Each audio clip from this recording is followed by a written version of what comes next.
There is something unique about this particular season in that everybody's radar is up and the things that we're engaging in and the things that we're hearing.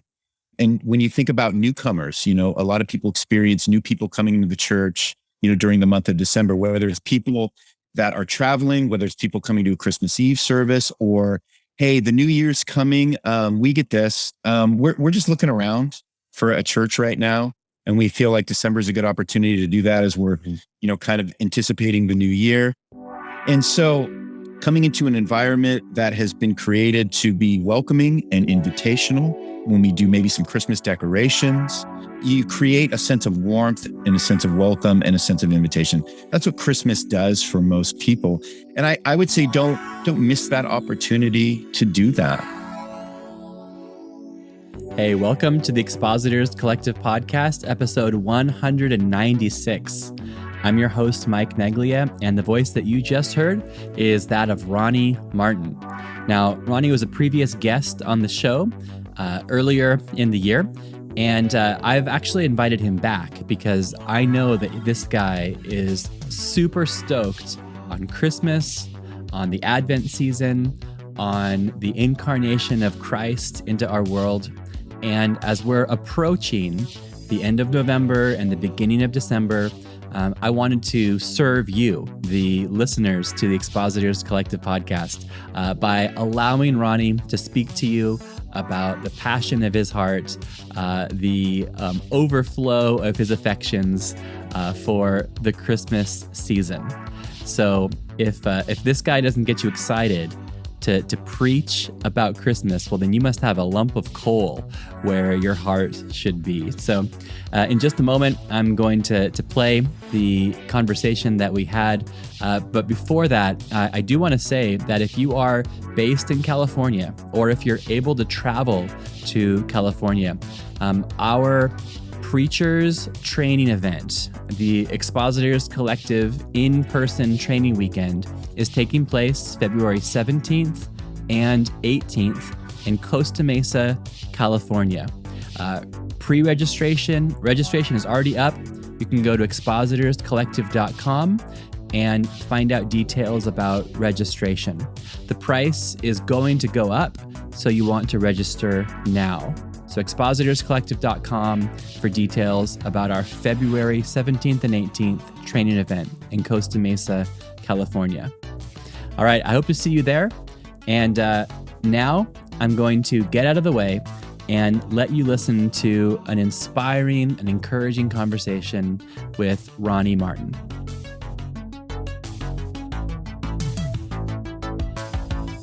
Hey, welcome to the Expositors Collective Podcast. Ho, ho, ho. And we're here to talk about Christmas with Ronnie Martin. Ronnie, welcome back to the show. It's your second time. Oh, thanks for having me. I'm here. I don't want to hear about your first sermon. I don't want to hear about your sermon prep rhythms. That's already been covered. I'm here to learn about Christmas sermons and the Christmas season from you because you're a big fan. That's a lot. That's a lot of pressure. Yeah. Well, I don't know too many people that actually are as stoked on Christmas as you are. So oh, man. You're the first and only person that comes to mind when I want to have someone talk about Christmas. Well, I feel privileged and slightly sad that you don't have other people in your Christmas. So, well, here's what I think. I'm sure you've heard this before, but like Christmas can be for the preacher just kind of an exhausting time or a repetitive time where it's like, okay, how many times do I have to talk about the gifts from the wise men, or is there the no room in the inn? So there's this feeling that myself and many others sometimes feel of like, okay, this is kind of a challenge to come at it fresh every year. Yeah. I wonder, how do you feel about that? And why is Advent and Christmas so exciting to you? Well, gosh, it's such a great question. And I think, I love Christmas. My family made a big deal out of Christmas. And I know that a lot of the opinions and a lot of the feelings that people have about Christmas are shaped by their childhood. So I'm sensitive to that. Some of us had families that really made a big deal out of it. And it was sort of this very magical occasion as kids growing up in a household when, Christmas time came around. And I also understand that for other people, it was just the opposite. And maybe it surfaced a lot of negative things. It brought up a lot of family dynamics that affected them in a negative way. So I'm sensitive to that. I understand that. I had a really positive Christmas experience growing up. So for me, it definitely, I think at a baseline level, it brings up a lot of nostalgia for me. Okay. And it brings up sort of that childhood magic when, man, there's so much hope in the air. There's so much excitement in the air. The music that is playing and a lot of the festivities that surround the holiday. It just evokes a lot of good memories for me. So in that sense, every time the Christmas season comes around, there is a high nostalgia factor to it that kind of comes into play. And it brings back a lot of great moments and memories in my life. So I love it for that. And so because of that, I do a lot of, I work really hard, I should say, at trying to recreate some of that, whether it's in the decorations or the gift giving or the traditions that I still hold to that were created for me as a child. And so I don't know, it's this time of the year that I look forward to more than any other time of the year because it transports me to another time and to another place in my mind and in my heart that is probably has an element of escape to it that I really enjoy. And again, that kind of suits my personality a little bit as well. So I think it's all of those things combined. It's just a kind of a magical time of the year for sure. Yeah. Well, our history really does flow into it. My wife's family, it was, so great. In my family, my dad was really stressed out about it all the time. So, I'll show him. I'm now twice as stressed out during Christmas as he was. I'll get back. Yeah. So anyway, I'm trying to work out of it and make sure that it's a positive thing for my kids. And I hope that it is. I'm sure it is. Yeah. Yeah. I guess, and for a lot of, let's say employees, there's a lot of stress for Christmas, with my dad having to hit certain quotas by the end of the calendar year. And for us as preachers, we have certain, let's say, workplace obligations for Christmas to do the best Advent season ever. But anyway, we're working through it. Yeah. And I think to answer the second part of your question, I think it can be a very stressful time of the year for pastors, really depending on the expectations that your particular church has for that time of the year. And maybe the particular programs that you have in place that require a lot of energy and a lot of time, and the expectations that they're going to be excellent, and you have a wide audience that's going to be, engaging in these things. And so, I really am sensitive to that. I understand that all too well, for sure. Yeah, it can be a very, very hectic and stressful time. I've always done my best to try to move to the other side of that, and at least from, try to develop a particular kind of perspective that says, well, hold on, let's think through this. Why are we maybe instead of stacking and layering so much during the Christmas season, is there a way for us to, go a little more minimalistic? Can we sort of clear the decks a little bit for Christmas? So my whole thing, even from a church staffing perspective, is, hey, can we make this more of a time that we don't feel so much pressure, but we eliminate some of that pressure, and it can be a time of renewal and catching our breath and preparation for the new year. So I've tried to think of it more like that. I'm also in a particular setting where as a church plant, we can sort of form it around those things because we're not battling any traditions that have to be upheld necessarily. So I have kind of an advantage in some of those ways too. So yeah.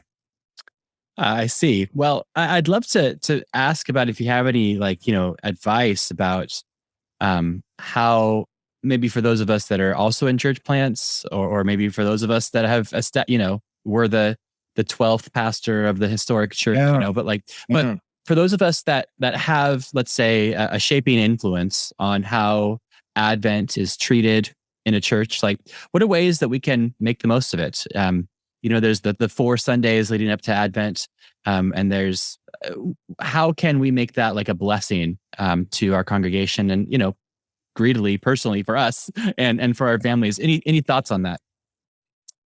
I think for some churches it might mean a culture shift into not necessarily putting such a high value on all of the traditions and maybe some of the programs, but maybe, again, and this is going to sound simplistic probably, but how do we maximize Jesus, in the Christmas season?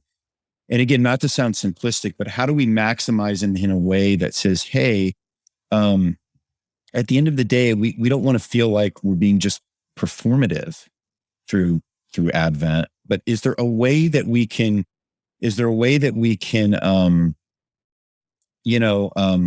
design the Advent season, design the month of December around maximizing Jesus in a way that takes some of the emphasis on, everything that we're trying to create and simplifies that into just a message of Christ and the message of the incarnation. And so I think that there's, man, we could unpack this for hours. What are some of the ways that we can do that? Mm-hmm. Even though we might be in a scenario where we feel a huge amount of pressure to continue moving forward with, some of the events and some of the programs and some of the expectations to have this big Advent series that's going to fulfill everybody's, magic impression of what the holiday is supposed to be like. Right. So I think even on a base level, it's like, hey, how do we maximize Christ in a way that gets everybody off of sort of the creation of the thing and just focuses back on the person that we claim we're supposed to be putting the majority of our emphasis on. I know easier said than yeah. Yeah, but it's not an impossible task, and you and others are doing it. So again, that's why I want to specifically seek you out and to help us, to help the listeners to the show and the preacher, because this is going to be released on November 16th. Okay. And so that means it's going to be released like very shortly before Advent officially starts. I think it's 28th of November is the official start of Advent on the church calendar. Yeah, and so it's here. And some people have probably had this planned out for months. Others are going to be maybe listening to this show and looking at the calendar and thinking, good grief, he's right. It is coming up soon. So for the people that are maybe even wondering, like, what are the I guess there's culture shifts, and that's great. But November 16th is too late to shift to culture, or you could start it. But do you have any thoughts on like the kinds of things that we should be preaching on? What are some like Advent series that you've done, or some Christmas sermons that you've done over the past that can maybe just get us thinking along the lines of what we can offer to our people?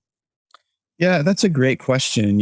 I think, gosh, there's such a variety, and I think what happens is we kind of put ourselves into maybe a bit of a creative straitjacket, because we think, well, Christmas is coming, so my options are Luke 2 and Luke 2, and I think, and again, I would be of the opinion that if that's all you ever did every year was go back to Luke 2 or some of these Christmas passages, hearing those once a year and maybe unpacked in a different and a creative way, or taking sort of a different theme that emerges from those texts.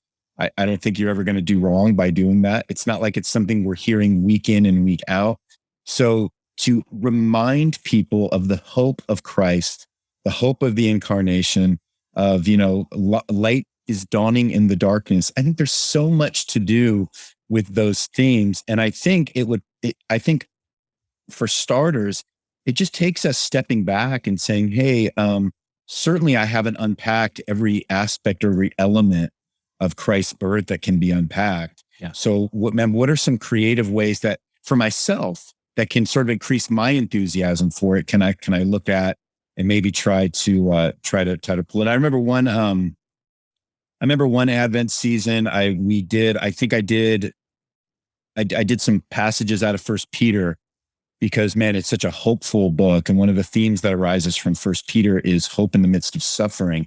Man, that could be a great idea for this year, given the last 18 months and given what, the church as a whole has experienced. So you you look at things more thematically. What would be, what are some passages that could provide me a theme of hope or love or joy or peace or some of these traditional Advent themes? And I think, I think there's a way to do that if we want to make it very, a little more expositional in nature, and maybe find a book like First Peter where we can really sort of double down on some of those themes. I think something else I've done, we've done some topical series. There was a book that came out by a guy named Daniel Darling called The Characters of Christmas. And that gave, which was a fantastic book, but it gave me the idea of saying, hey, let's take 4 weeks and focus in on some of the primary characters of Christmas. So I think we did a week on Mary, and we did a week on Joseph, and we did a week, I think, on Herod, King Herod, and just sort of the villain of Christmas, is what Daniel Darling calls him. Yeah. In his book. And man, it was a great series. It was a really fun series. It was really interesting to kind of, really unpack what might have been going on, in the life of Joseph, as he's, sort of the adopted father of Jesus. And so those are just a couple of things I think that we can do in terms of being creative, still being expositional in how we want to present, the Christmas story to our people, but also doing it in a fresh way as well. And I think the other thing is reminding ourselves that, man, we have to make sure personally that the incarnation is something that stays fresh for us. Okay. We need to pray and say, Holy Spirit, don't let this become dull to me. I mean, this is an incredible event for us, for the life of the church. I mean, this idea of God being with us, Emmanuel, God with us. I mean, that's really, in a sense, that's the story of the Bible is really God creating this plan to send his son so that we would experience his presence for now and for eternity. And so it's like anything else as a pastor, these things, we can become dull to them. And we got to make sure that we're praying that the Lord would continue to develop a sense of awe for, every aspect of scripture that can easily become dull in our own hearts. So I don't know if that answered your question, but. Oh yeah. Well, yeah. Two different thoughts connected to that. So yeah, you're speaking about these things becoming like alive or fresh to us, and us as the preacher getting excited about it.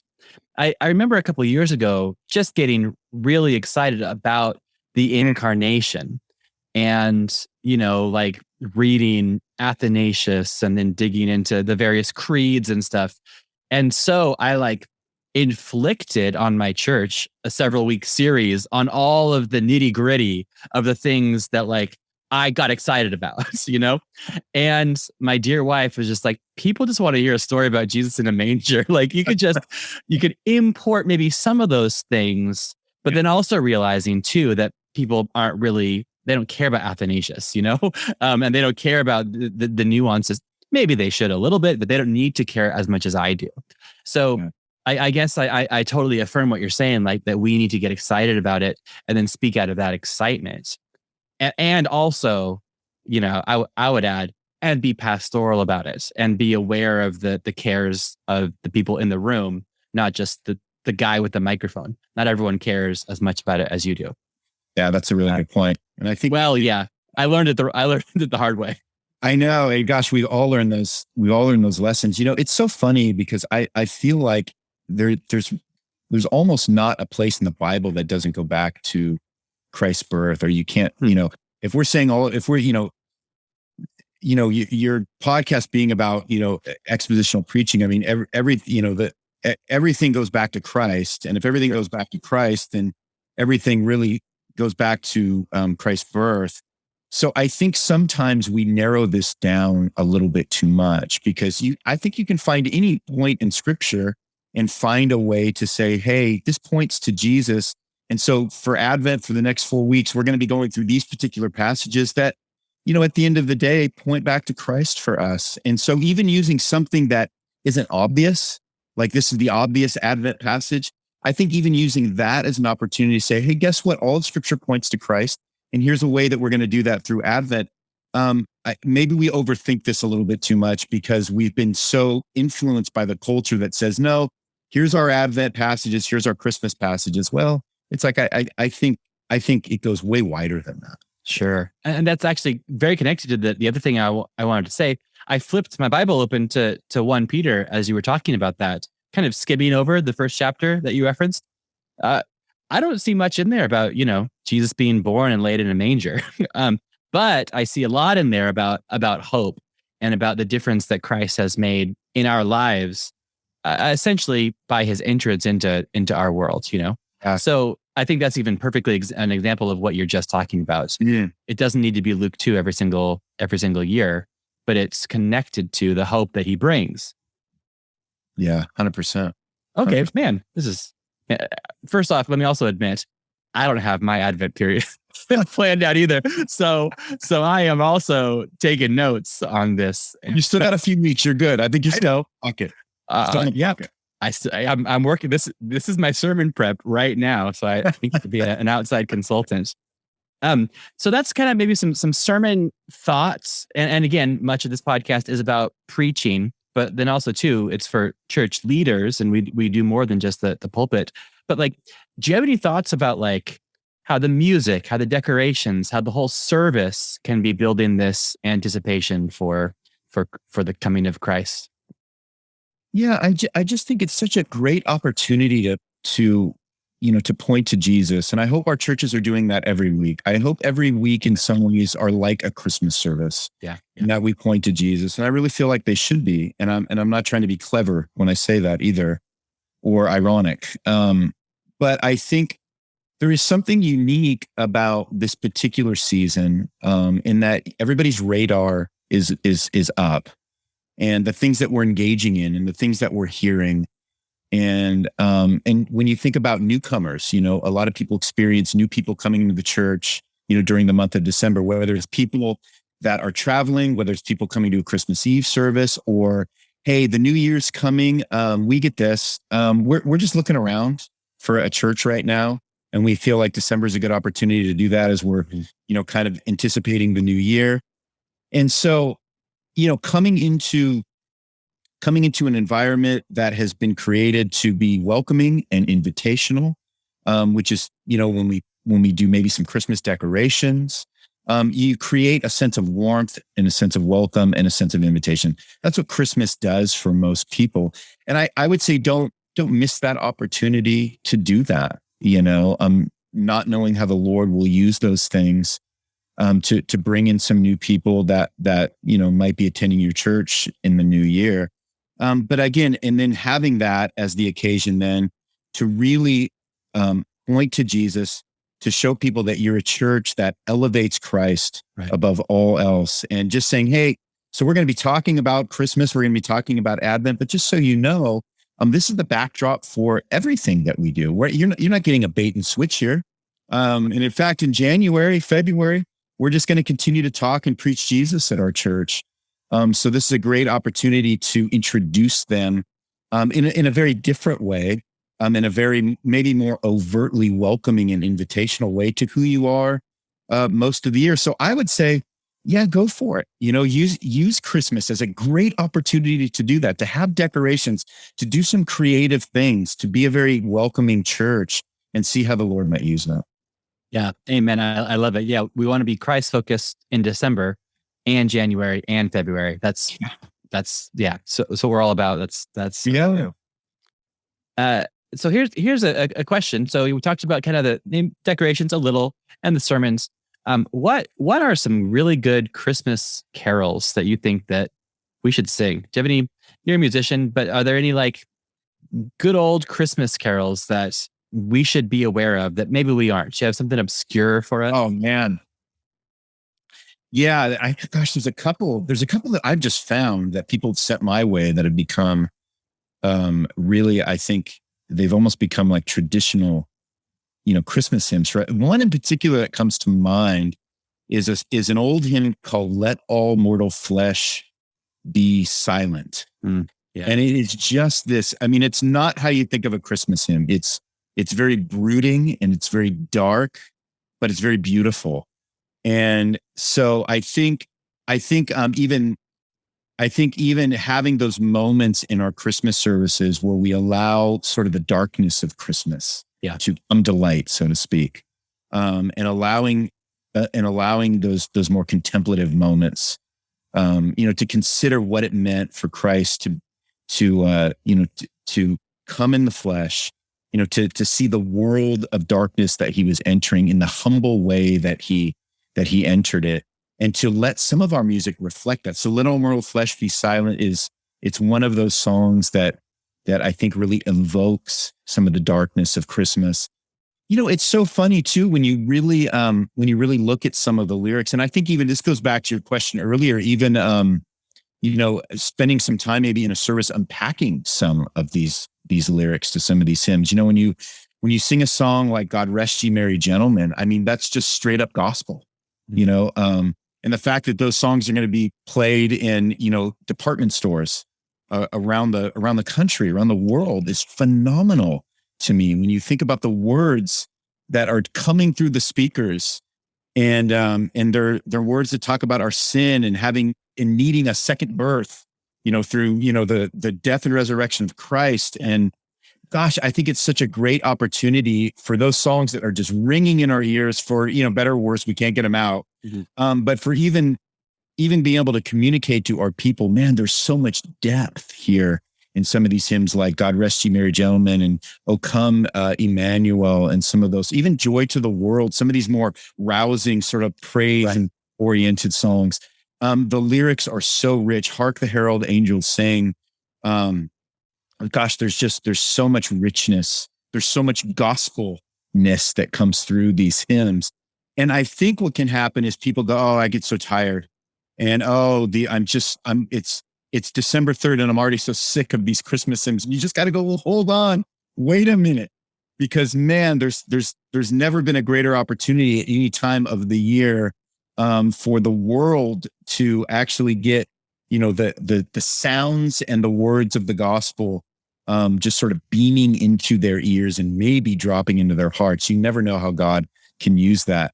So I say, God bless us all, everyone, Christmas hymns, and making sure that they're a part of your week to week, to the best that you can. Because I know that there's a bit of an anti-Christmas sentiment. I know especially with pastors, with worship pastors, where I think we're really afraid of being maybe a little too cheesy with some of these things. Mm-hmm.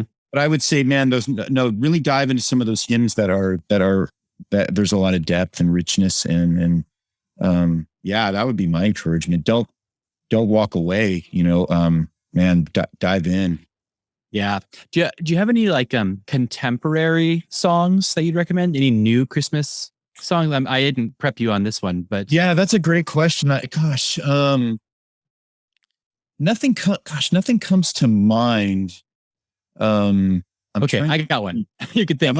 There's a great one. It's called "From the Squalor of a Borrowed Stable," and it's by Stuart Townend. He's a British guy, and it's a really good one. And it is a quote unquote Christmas song because it begins with Christ's birth, but that's just the first verse, and then from there, then it goes to his life, his teaching, his death, his resurrection. As actually many of the classic Christmas carols do as well. It's not that he came, it's that he died and rose again. But that's a great one. That's a contemporary one. It just made me think. I figured if I got the ball rolling, you got it rolling. I think we sang this last year. It's a song from Sovereign Grace, who did a Christmas album, and it was called "O Come All Ye Unfaithful." Ooh.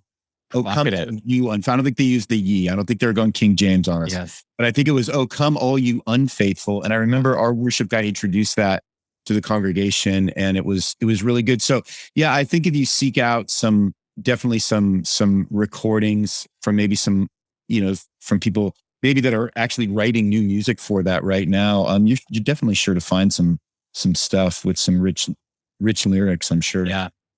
Yeah, and we've never done this corporately, and we probably never will. But I do appreciate the Dustin Kensrue song, "This Is War." Have you heard that one? Oh, It's powerful.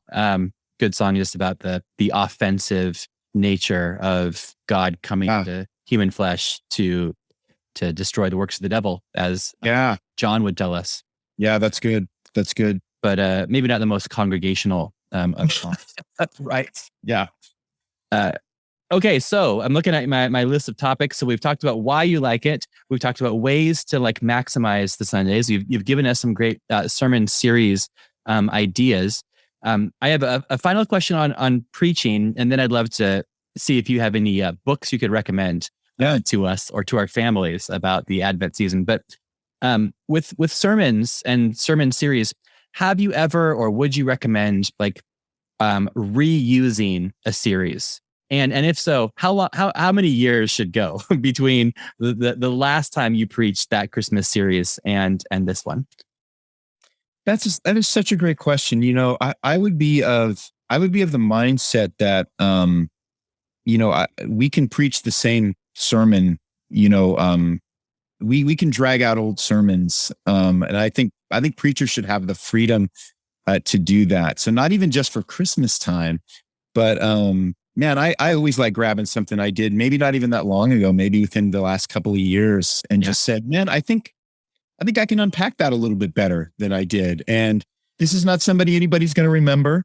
And if they do, that's great. We want them to remember things. Yeah. And so I always think that's a great idea because, it could be something you've put a lot of work into and you can put more work into. Right. And it can be something that maybe is even going to fit culturally and contextually today than it did when you preached it a couple of years ago, And so I would say definitely that for Advent. In fact, it's funny you say that because the nature of what happened for us in Advent last year was we had to shut down services because we had a massive COVID outbreak in our church that happened right at the end of November. And so we ended up having to shut down Sundays for a few weeks, and we recorded some sermons. And I wasn't very happy with the way that all kind of happened. And I wasn't happy with the way that I preached it. And so my suggestion to my worship leader was, I said, hey, what if we, not verbatim, but what if we revisited the theme? So we had a theme of God being with us, Emmanuel. And I said, I would like to maybe kind of repeat that theme, at least in some ways. Can we go back to that? And he liked that. So we are able to, at least for one service, kind of go back and take that theme, maybe even the passage we used, and kind of do a do-over on it. So I think that's totally acceptable. Now, in terms of the time, I mean, gosh, I have no idea. I mean, if somebody in my congregation remembers a sermon I preached 3 weeks ago, my mind's blown, right? So I think we're too sensitive to that. I think we overestimate how much they're actually remembered. So yeah, absolutely. So I don't think there's anything wrong with that at all. In fact, I always think of it as being the opportunity, again, to re-engage in something that you may be able to do a better job with. I know that in the we're going on 8-9 years history of our plant here. I mean, I've already preached through the book of Jonah twice, because, I wanted to do it again. I forget why. It came in a moment where I thought it would really be the messaging behind Jonah, I thought would be really good for where we were at as a congregation. And there were some things I didn't pull out the first time that I thought, well, there's opportunity to pull it out the second time. And I think I can do it better. So I would be all for that. Absolutely. Okay. Well, yeah, thanks. Hopefully, maybe you gave somebody permission to do so just now. And that was just what somebody was needing to hear. So I wanted to. Yeah, absolutely. And you know what? Let me say this. Let me add something to that, Mike. I also think I'm also about trying to unbusy ourselves during the Christmas season to the best of our ability. And so I think even as a preacher, for a preacher to be able to go back and mind some of the things he's done so that sermon prep is not dominating his Advent season. Yeah, I'm all for it, because you have a lot of other things that are demanding your time during that year. And if you can, and if somehow you can use that to your advantage for the series you're preaching through, I say absolutely go for it. Yeah, I'm glad to hear that. A couple of years ago, we were like moving church buildings at the end of November, beginning of December, and decided I'm going to revisit one from 2012. Hardly anyone was even here in the church back then. It's a whole new congregation, and there's a whole lot of other stuff that was dominating my time. And then, Ronnie, Not a single person noticed. Not a single person. Nobody said, I mentioned it to some people and they're like, this is all sounds new. And I'm like, no, you were here the first time. I don't know, Mike. This all sounds new to me. So yeah, it's both good and bad, right? I know. It's good in the sense that, well, I'm glad you remember it, and bad, it's like, so you don't remember it, huh? Seriously, that was my baby, Right. Yeah. Well, anyway, hey, Ronnie, so what books do you recommend? Have you written any books? Are you writing any books on this? And how can we find them? Well, okay, so I've written an Advent book for kids called The Best Gift Ever Written. Came out 2 years ago. Great thing about an Advent book is best gift ever given. The best gift ever given. Yeah. Yes. It's an illustrated Advent book for kids. So that was really fun, really enjoyable. And that's available now for anybody that wants to take their kids through something like that. I'm writing not really a follow-up to that, but I wanted to write an Advent book that was more geared towards adults, but I still wanted it to be illustrated. And so have it be kind of artistic and contain some places in there to journal. And so that is coming out next year. We're finishing writing that right now. And I have an illustrator that's finishing that. And so that one is coming out this time in 2022. So, which I think it's going to be called The God Who Is With Us. Yeah. A couple of things I've written, a couple of things I've enjoyed. Man, I love Christmas books. So I even love the cheesy Christmas romance books. I actually read some of those. You can blast that to anybody that wants to hear about that. I also love reading Christmas Carol by Charles Dickens, probably my favorite just story of all time. I love that story. So I usually try to read that because it's actually a pretty short story. Some more like modern books that have been written about Christmas. I mentioned The Characters of Christmas by Daniel Darling. Yeah. Super fun book, short, but really insightful. I really enjoyed a book by Tim Keller called Hidden Christmas that came out a few years ago. I thought that was really good. And then I always try to grab a new Advent book every year. My wife and I like to just go through that as a tradition, something fun. Two that have been really good that I enjoyed the last couple of years were Sinclair Ferguson wrote a book called Love Came Down at Christmas. And then I think last year, a book by David Mathis called The Christmas We Didn't Expect was another 25-day kind of Advent devotional book that came out. And both of those were really, really good. I always try to grab something new every year because I love it so much. Kind of keeps me one of the things that keeps me in the holiday mood. So, yeah. That's great. A while ago, I read a Bonhoeffer devotional. I think it's called God in the Manger. Man, talk about a bummer. I mean, it's rich and theological, but, he wrote it in a concentration camp, execution. So while it like you mentioned how there's certain even songs that kind of emphasize like kind of the darkness of it and the longing. I was, trying to get myself in the holiday spirits, and I chose the most kind of dismal and bleak, accurate, honest and truthful, but so it's important. I picked up a book about, I think, January of last year, in a sale at a Christian bookstore by Alistair Begg called Christmas Playlist. I kind of flicked through it, and I thought, I'm just going to read this, even if I'm not preparing for a sermon series. And then that's as far as I got. So I'm definitely going to be reading that in the next couple of days. But I think it's kind of a collection of Christmas sermons put into print. But, that's great. And there's I'm sure. And I've been listening to Said Fantasy for the past couple of days. Is your hidden secret side project, or haven't you did some old Christmas carols on there that I've been enjoying? So some instrumental carols I did a few years back, really minimal, and yeah. I'll put the link in the show notes so other people can listen to it as well too. So well, Ronnie, thanks so much for this. This has been a Christmas gift to all of us. Thanks for contagious joy. And you've hopefully helped some preachers to get a second filling of the Christmas spirit, or to be baptized by the Christmas spirit. Thanks for having me. I appreciate it. I love talking about it. So this was pleasure and privilege for me. So thanks so much. Maybe have you on in 12 months again to hype your new book and to freshly inspire us again. So, oh man, we love it. We love it. Thanks very much. All right, brother.